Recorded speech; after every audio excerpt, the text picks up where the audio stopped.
नमस्कार दोस्तों। कभी कभी अच्छा लगता है, कोई अनायास आपको मिल जाता है और वो आपके प्रति आदर सम्मान रखता है और आप उससे कुछ कहते हैं तो वो उस बात का मान रखते हुए आगे बढ़ जाता है। ऐसा ही कुछ है। मेरे अतिथि श्रृंखला में आज जो अतिथि आ रहे हैं, रायपुर छत्तीसगढ़ के अविनाश बांदे, जो एक प्रतिभाशाली और उभरते हुए कलाकार हैं। मेरे आग्रह पर वो एक सुंदर रचना का पाठ करने आ रहे हैं।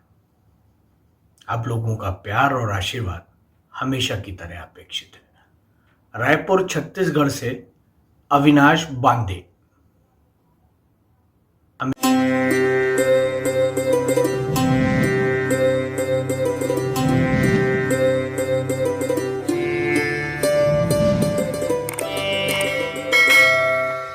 दोस्तों, आज मैं आप सभी के समक्ष एक छोटी सी कविता प्रस्तुत करना चाहता हूँ। कविता का शीर्षक है इस पर आए शहर में।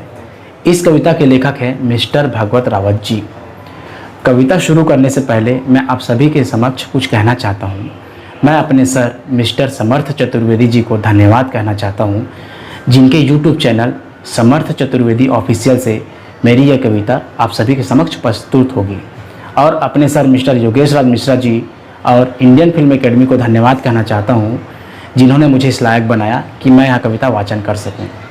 तो कविता कुछ इस प्रकार है, गौर फरमाइएगा कि कुछ लोग आहत होकर निकले थे घर से, कुछ लोग आहत होकर निकले थे घर से कि कहानी सुनाते हुए कहते हैं लोग, कहानी सुनाते हुए कहते हैं लोग कि पानी पीने को लोटा डोर तक नहीं था उनके पास, पानी पीने को लोटा डोर तक नहीं था उनके पास। न कुछ से ज़िंदगी शुरू की उन्होंने, न कुछ से ज़िंदगी शुरू की उन्होंने, और तन मन लगाकर कमाया धन, धन से मान और मान से नाम। इस प्रकार वे एक दिन नगर के सेठ हुए, इस प्रकार वे एक दिन नगर के सेठ हुए, जिए सारी उम्र सफलताओं की पताका लहराते हुए, जिए सारी उम्र सफलताओं की पताका लहराते हुए। बाजे गाजे के साथ वे स्वर्गवासी हुए, बाजे गाजे के साथ वे स्वर्गवासी हुए। हाँ, कुछ लोग आहत होकर निकले थे घर से, कुछ लोग आहत होकर निकले थे घर से। इरादों के पक्के वे कभी वापस नहीं गए अपने घर की तरफ, इरादों के पक्के वे कभी वापस नहीं गए अपने घर की तरफ। घर ही आया उन तक उन्हें प्रणाम करने, घर ही आया उन तक उन्हें प्रणाम करने, और धन्य हुए वे लोग जो निकले थे घर से आहत होकर। तीसरी पंक्ति कुछ इस प्रकार है दोस्तों। वे दिन भी कुछ और थे, वे दिन ही कुछ और थे, कहते कहते लोग उदास हो जाते, और वक्त से पीटते पीटते एक दिन किसी न किसी कहानी की दीवार के पीछे पीठ चिपका देते। शहरों की टूटी उखड़ी सड़कें उन्हें बुलाती है, पराई रसोई घर की जूठन उनकी आस लगाए रहती है, और प्लेटों की जूठन उन्हें बुलाती है। और एक दिन वे जब लौट कर वापस घर जाते हैं उसे फिर से संवारने के लिए, और एक दिन वे जब लौट कर वापस जाते हैं उसे संवारने के लिए, बसाने के लिए, तो फिर कोई आग लग जाता है, फिर कोई पानी भर जाता है, और फिर कोई जानवर दिन दहाड़े उसके घर में घुस जाता है।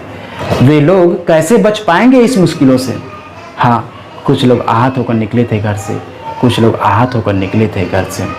कई साल पहले अपने समय के तमाम लड़कों की तरह मैं भी निकला था घर से, झोले में कुछ कागज़ डालकर।